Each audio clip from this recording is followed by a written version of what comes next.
So if you are someone that obsesses over audience overlap inside of your Facebook campaigns because you just dread the thought of you not spending your ad spend efficiently, then I'm actually here to tell you that not only is audience overlap not a big deal, I'm going to reveal the one metric that you're probably not monitoring, and I will break down why that is so much more important to look at than audience overlap. So check it out. Hey, what's up everyone? Alvaro here from Alvaro Barrios Digital, and today I'm going to talk to you about audience overlap and actually something else related to audience overlap, which I feel is actually much more important, but people are inaccurately placing a lot too much emphasis on audience overlap, so I'll be breaking that down in a little bit. But before I do, if you would like to find out a way how we can work together, there actually are multiple ways based upon where you're at with your business and what your specific goals are.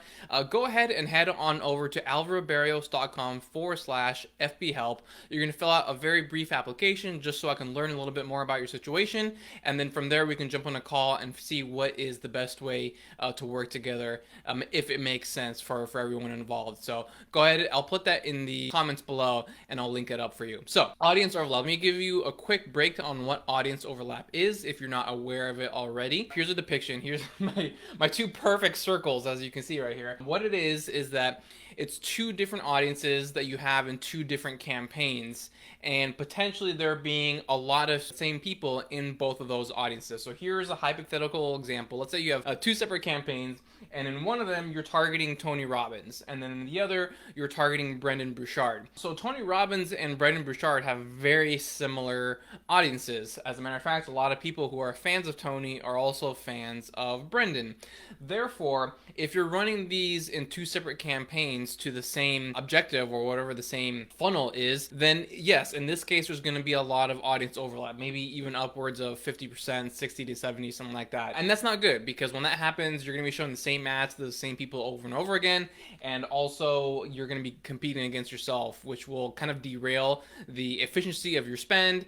It can increase your costs, you'll get higher CPMs, and so on and so forth. So you definitely don't want to have or be running for a very long period of time to two separate audiences and two separate campaigns where there's a high level of audience overlap. But the thing is though, audience overlap isn't actually that big of a deal, or at least not as big of a deal as people make it out to be. And that's because what affects this even more is the objective that you choose. And so the real enemy here actually is what's known as auction overlap. What is auction overlap? Auction overlap is when you're competing on the same objective to the same audiences. That's the bigger deal right there. Because let me break this down for you. So let's pretend actually we'll get rid of Brendon here, and we're running two separate campaigns here to Tony Robbins. So what's going on here though is that let's pretend that for this campaign over here, we're using the video views objective, and then over here we're using conversions. So in this instance, we're running two separate campaigns to the same audience, but we're using different objectives. Here at this point, it's not going to matter that we're running two separate campaigns to the same audience, which is actually 100% audience overlap, because at this point what matters is auction overlap.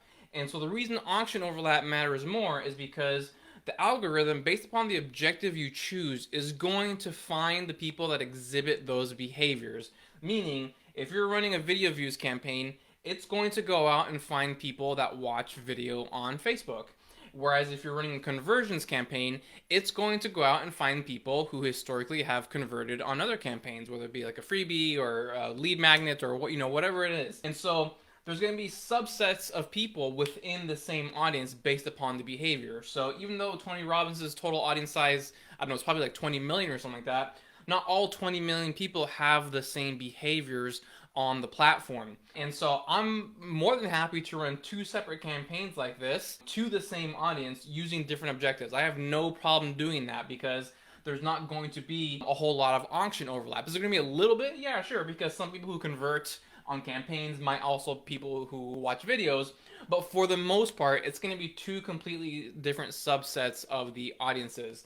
So there's going to be no auction overlap, which is the thing that matters the most. Now, let's say I do run this as another conversions objective also to Tony's audience. Here, this is a problem because I'm running two different campaigns to Tony Robbins and I'm using the conversions objective on both. Therefore, the auction overlap is going to be super, super high, and that is going to raise my costs. It's going to derail the efficiency of my ad spend and stuff like that. So auction overlap is really what matters.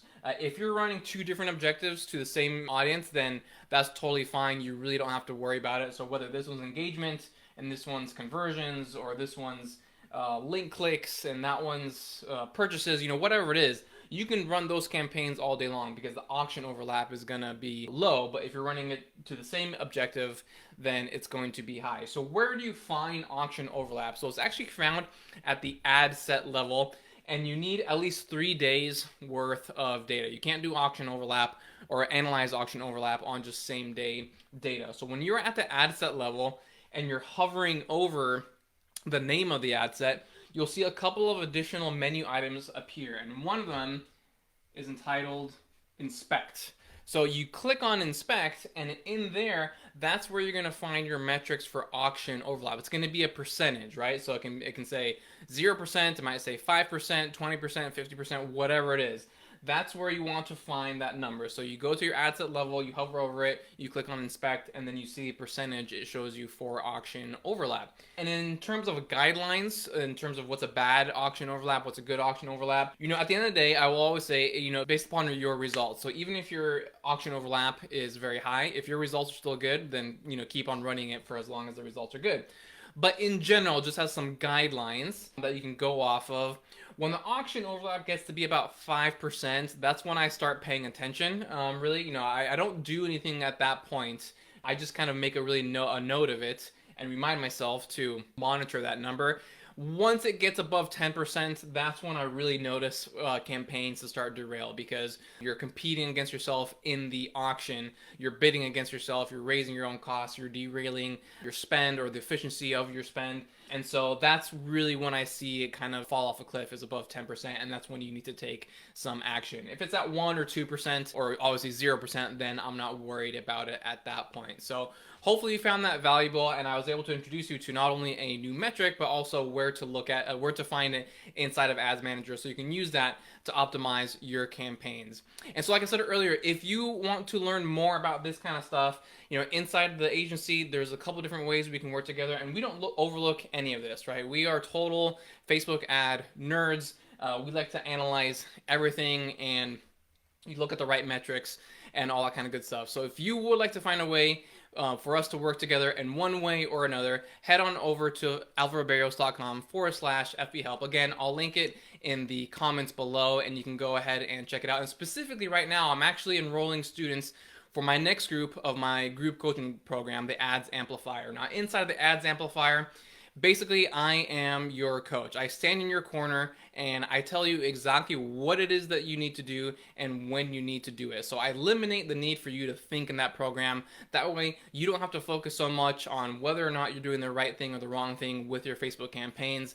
I'm actually looking at your campaigns along with other people, giving feedback, giving you advice, giving you strategy, staying in your corner, and helping you out. So I'm actually starting to enroll for that. It starts later this month. On July 21st will be our first meeting. So if you are interested specifically in that one, like I said, head on over to that link, fill out the application, and then we can go from there. What's up, YouTube? If you found this video helpful and you want to see if there's a way for you and I to work together, head on over to alvarobarrios.com, fill out a form, schedule an appointment, and we'll see what the best situation is for you and I to move forward and work together. If you found this video helpful, please support the channel by hitting that like button and leave your comments below. Let me know what else you would like for me to cover, and I'll try to cover it as best as possible. And if you haven't done so already, please hit that subscribe button and turn on your notifications.